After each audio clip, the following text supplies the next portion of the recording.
안녕하세요. 일학기 목사입니다. 발람은 마지막까지 이스라엘을 축복하고 자신이 있던 곳으로 돌아갔습니다.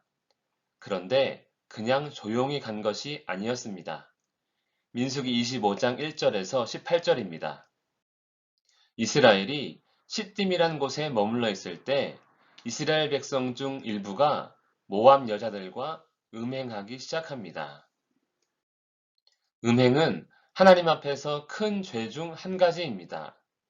육체적인 음행도 큰 죄이지만 성경은 특별히 하나님이 아닌 다른 신을 섬기거나 세상의 것을 더 사랑하는 행위를 음행, 곧 큰 죄로 여깁니다. 율법은 음행하는 자를 돌로 쳐 죽이라고 규정합니다. 그런데 이스라엘이 음행한 것입니다.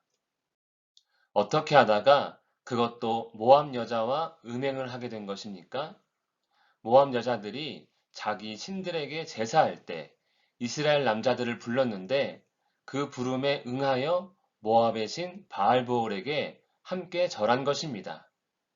이것은 다른 신을 섬긴 우상 숭배의 큰 죄이자 육체적인 음행이기도 합니다.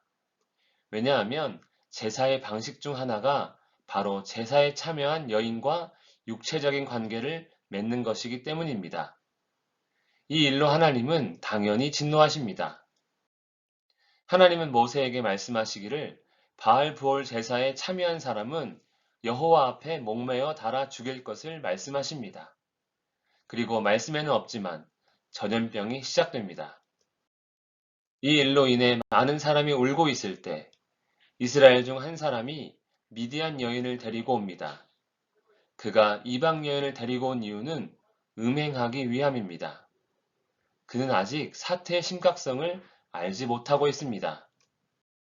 이에 아론의 손자이자 대제사장 엘르아살의 아들 비느하스가 손에 창을 들고 그들이 들어간 회막에 들어가 이스라엘 남자와 미디안 여자의 배를 꿰뚫어 죽입니다.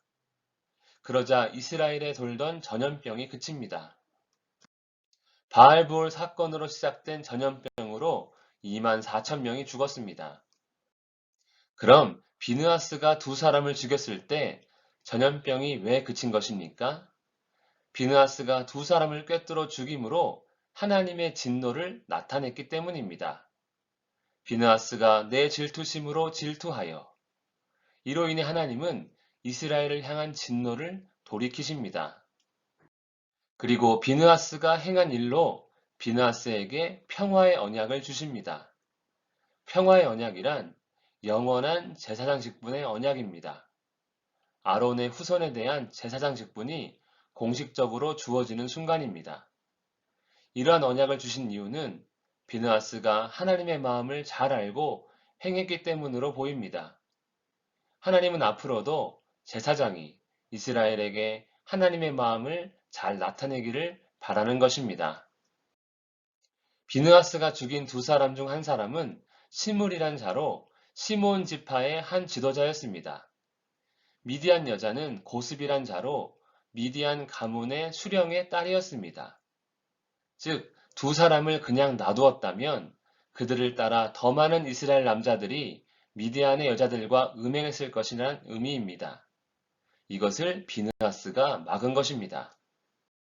바알볼 사건으로 하나님은 미디안을 공격할 것을 말씀하십니다. 왜 모압이 아닌 미디안입니까? 바알볼 사건은 정욕으로 인해 일어난 우발적인 죄악이 아니라 고의적으로 이스라엘로 하여금 죄를 짓게 하기 위해 속이고 유혹한 일이기 때문입니다. 무슨 의미입니까? 이 일은 바로 발람의 계획이었던 것입니다. 보라, 이들이 발람의 꾀를 따라 발람이 발락을 가르쳐 그는 그냥 돌아가지 않고 하나님께서 이스라엘에게 복 주시고자 하는 마음을 돌이키지 않을 것을 잘 알았기에 오히려 이스라엘이 하나님께 죄짓도록 만든 것입니다. 아마 이 일로 발람은 발락에게 많은 돈을 받았을 것입니다. 가나안 땅을 앞두고 이스라엘은 모압과 미디안 여인의 유혹에 넘어가 음행이라는 큰 죄를 지었고 결국 하나님의 진노로 많은 사람들이 죽었습니다. 가나안 땅에 다 온 것이지 아직 도착하지 않았습니다. 설령 도착했다 하더라도 하나님 외에 다른 신을 섬기거나 음행을 행해서는 안 되는 것입니다. 음행은 언제나 하나님의 진노를 일으킵니다. 기도하겠습니다. 살아계신 하나님 아버지, 우리의 삶의 모습이 항상 주님 앞에 합당하며 하나님께 기쁨 되기를 원합니다. 죄악을 멀리하게 하시고 하나님이 아닌 그 어떤 것도 사랑하지 않는 우리의 마음에 믿음이 되게 하여 주시옵소서.